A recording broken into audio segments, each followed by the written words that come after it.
Hello అండి, అందరికీ శుభోదయం. నేను మీ గాయత్రిని. Welcome to my channel GV lifestyle Telugu. ఎలా ఉన్నారు అందరూ?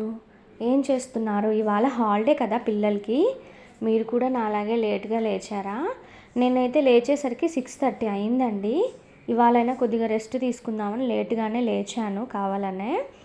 ఇక లేచి ముగ్గు పెట్టేశాను. లోపలికి వచ్చి చూసేసరికి గార్డెన్ లోపలికి వెళ్ళాను.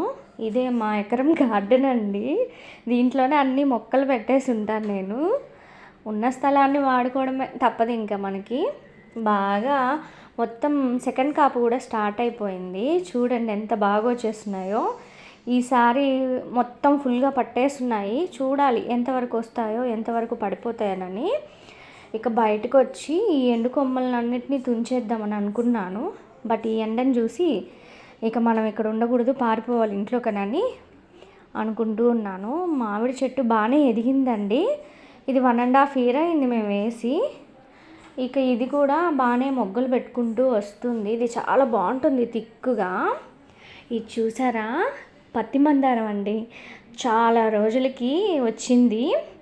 ఇది ఇప్పుడు వైట్గా ఉంది కదా, ఆఫ్టర్నూన్కి కొంచెం పింక్ అవుతుంది, తర్వాత ఈవినింగ్కి ఇంకా డార్క్ పింక్ అవుతుంది. ఇంకా వెనక వైపు కూడా వచ్చి పూలన్నీ తీసుకుని దేవుడికి పెట్టాలని కోసుకోవడానికని వచ్చాను. అన్నీ తీసుకొని వచ్చేసాను.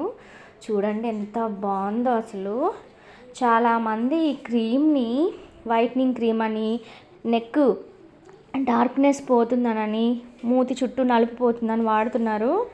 ఎట్టి పరిస్థితి ఇది వాడారంటే ఇంకా అవుట్, గోవిందం ఈ పని. ఇది వాడిన తర్వాత స్కిన్ ఇంకొంచెం డార్క్గా అవుతుంది. ఇది దానికి కాదండి వాడేది. ఇది స్కిన్ ఇన్ఫెక్షన్లకి, కురుపులకి, వాటికి వాడేది. ఇక అన్నం వండేసాను. ఇవాళ టిఫిన్ ఏం చేయలేదు. ఇంట్లో పెరుగు ఉంటే పెరిగేసుకొని పిల్లలు మేము తినేసాము. బయటికి వెళ్ళే పని ఉంది. వేరే వాళ్ళకి ఫంక్షన్కి బట్టలు పెట్టాలి, వెళ్దామనని ఇంకా ఫాస్ట్గా ఇంట్లో పనులన్నీ, ఇంకేమున్నా ఇంట్లో పనులు అంటే వంట చేసుకోవడం, క్లీనింగ్ ఇదే కదా. ఇవి అత్తయ్య వాళ్ళ ఇంటి దగ్గర తీసుకొచ్చాను మునక్కాయలు. ఈ మధ్యన మునక్కాయలు ఎక్కువ తినేస్తున్నామండి మేము. ఓవర్ హీట్ అయిపోతుంది, ఎక్కువ తినకూడదంట. మునక్కాయతో మసాలా కర్రీ ప్రిపేర్ చేద్దామని అనుకుంటున్నాను. అందుకే ఆనియన్స్ అవన్నీ కట్ చేస్తున్నాను. ఇక మునగాకు కూడా మొన్న తీసుకొచ్చాను, అది పాడైపోతుంది. దాన్ని కూడా టైం ఉంటే గబగబా ఫ్రై చేసేయాలి. వంట చేసి ఈ పిల్లల్నంతా సర్దుకునంటే అంతే, వాళ్ళకి అవి ఇవి పెట్టి వాళ్ళని రెడీ చేసుకుని వెళ్ళేసరికి టైం అయిపోతుంది. ఎండ వచ్చేస్తుంది. ఎండకి పిల్లలతో బయటికి వెళ్ళడం అంటే అసలు ఊహించుకోండి ఎలా ఉంటుందో. ఇంకా తప్పదు. ఈవినింగ్ ఇంకా మా వారికి డ్యూటీ ఉంటుందని ఇంకా బయలుదేరాలని అనుకుంటున్నాము. మొన్న ఒక వీడియోలో నేను చెప్పాను కదండి, వెహికల్కి ముందు భాగంలోనే తీస్తున్నారు తప్పు అని. అట్లా కాదండి, నేను క్లియర్గా చెప్పుండాల్సింది, ఏమనుకోకండి. అది ముందు భాగంలోనే తీస్తాం, బట్ వెనక వైపు ఇంజన్ పార్ట్ తీయము. చుట్టూ తిరుగుతూ తీయాలి దిష్టి, అప్పుడే మనకి పాజిటివ్ రిజల్ట్ ఉంటుంది. ఇవి చూసారు కదండి, నేను అసలు ఎంత అప్సెట్ అయిపోయానో వీటిని చూసి. అయితే క్వాలిటీ బాగుందండి, ఇవి కూడా క్వాలిటీ పరంగా కానీ, కలర్ పరంగా కానీ అంతా బాగుంది. పైగా వీటికి స్టాండ్లు కూడా వచ్చాయి.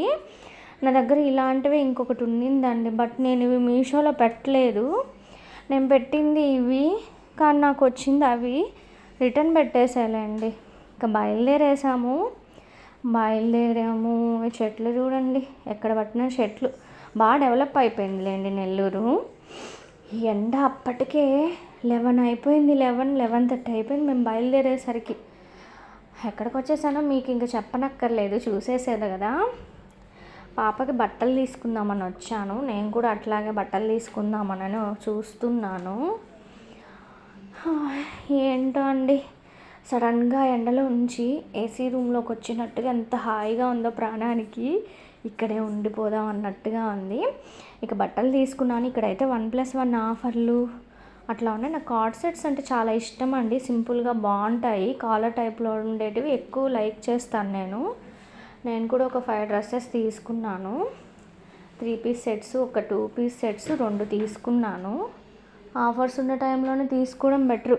అందులో మా వారు తీసిచ్చినప్పుడే తీసేసుకోవాలి. అందరు హస్బెండ్స్ అంతే కదండి, మీ ఇంట్లో కూడా వాళ్ళు ఎప్పుడు చెప్తే అప్పుడు తీసుకోవడమే బెటర్. మనం అడిగితే వాళ్ళు తీసివ్వరండి.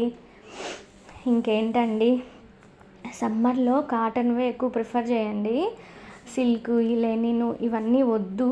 అసలు ఎక్కువ వేడిగా ఉంటుంది, ఉక్కపోత పోసేస్తుంది. అందుకనే నేను కూడా చూసుకొని మరి డైలీ వేర్ కని తీసుకున్నాను. ఫంక్షన్ వేర్కి అయితే తీసుకోలేదు, రెగ్యులర్ యూస్ కనే తీసుకున్నాను. ఫంక్షన్ వేర్కి అయితే ఇంకొంచెం కాస్ట్లీ పెట్టి తీసుకోవచ్చు. ఏముంది అన్నట్టుగా ఆఫరే కదా అని తీసేసుకున్నాను. నేను తీసుకున్న డ్రెస్సెస్ ఎలా ఉన్నాయి, మీకు నచ్చాయా? కలర్స్ అన్నీ బాగానే ఉన్నాయా అండి? నాకు ఇట్లా కొంచెం ఎప్పుడు ఈ కలర్స్ ట్రై చేయలేదు, ఎక్కువ డార్క్ కలర్స్ అట్లా ట్రై చేస్తుంటాను. ఈసారి డిఫరెంట్గా చూద్దాం. ఈ కలర్ అయితే అస్సలు ట్రై చేయలేదు నేను ఇంతవరకు, అందుకనే తీసుకున్నాను ఇది.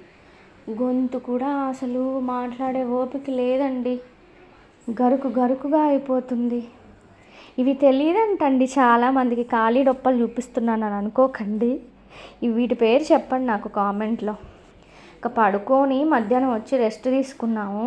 మా పక్కింటి ఆంటీ పిలిచారు టమాటా చట్నీ చేసిమని. ఇవి కేజీ టమాటాలండి. వాళ్ళ అబ్బాయి తిరుపతిలో ఉంటాడు, తనకి ఇచ్చి పంపించాలని ఫాస్ట్గా వచ్చి నన్ను అడిగారు. ఇక కాదనలేక చెప్తున్నాను. కేజీ టమాటాలని కడిగి ఆరబెట్టేసి కట్ చేసేసి ఇట్లా ముక్కలు, దాంట్లో కొంచెం సాల్ట్ వేసేసి పొయ్యి మీద పెట్టేసేయండి. నేను ఇప్పుడైతే ఆయిల్ వేయలేదండి, అందులో కొంచెం మగ్గాక ఆయిల్ వేస్తాను. ఒక 50 గ్రామ్స్ కంటే కొంచెం తక్కువ తీసుకోండి చింతపండు. ఇలా వేసేటప్పుడే నేను ఆయిల్ కూడా వేసేసాను. దగ్గర పడుతుంది కదా, ఇంకొంచెం దగ్గర పడాలి. ఇది ఒక 50% వచ్చింది, ఇంకొక 80% 90% బాగా ఉడకాలి. అంటే ఇట్లా ఉడికితే చిదుమి అయిపోవాలన్నమాట, అంటే బజ్జిగా అయిపోవాలి మెత్తగా ముక్క. అప్పుడైతే మనకి బాగుంటుంది. దీంట్లో నేను మెంతుల పొడి, ఆవాల పొడి, కారము అన్నీ మిక్స్ చేసుకున్నాను. బట్ ఆ క్లిప్ యాడ్ చేయడం మర్చిపోయాను. ఇక తాలింపు పెట్టేశాను. తాలింపు ఏముంది, వెల్లుల్లిపాయలు, ఆవాలు, జీలకర్ర, కొంచెం మినప్పప్పు, తర్వాత కొంచెం కరివేపాకు, ఇంగువ లేదంట, ఇంగువ వేస్తే స్మెల్ అదిరిపోతుంది. మంచి ఇంగువ అయితే చాలా బాగుంటుంది. ఇక ఇవన్నీ పెట్టేసి పోపు పెట్టేసి రెడీ చేసేసుకోవడమే. కొంతమంది అయితే పోపు పెట్టిన తర్వాత కూడా మళ్ళీ స్టవ్ మీద పెట్టి కొంచెం దగ్గరకు వచ్చేంత వరకు మగ్గిస్తారు. నేనైతే అట్లా చేయనండి. ఆల్రెడీ టమాటాలని బాగా మగ్గిచ్చేసాము, మళ్ళీ పోపు వేసి మళ్ళీ మగ్గబెట్టడం ఇవన్నీ దేనికి? ఇక కంప్లీట్ అయిపోయింది పచ్చడి. చాలా అంటే చాలా బాగా వచ్చిందండి.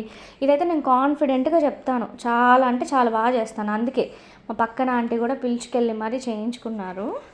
ఇక కాదని లేక వెళ్ళాను. ఒళ్ళు అలసిపోయింది అప్పటికే నాకు. ఇంకా తప్పదు కదా, పిలిచారు, ఎప్పుడు మనల్ని ఏం అడగరు అన్నట్టుగా వెళ్ళాను. ఇంకేంటండి, చూడండి మాట్లాడేసరికి నాకు కూడా ఆయాసం వచ్చేస్తుంది. ఏమవుతుందో ఏమో. అమ్మవారి గురించి చాలామంది అడిగారు.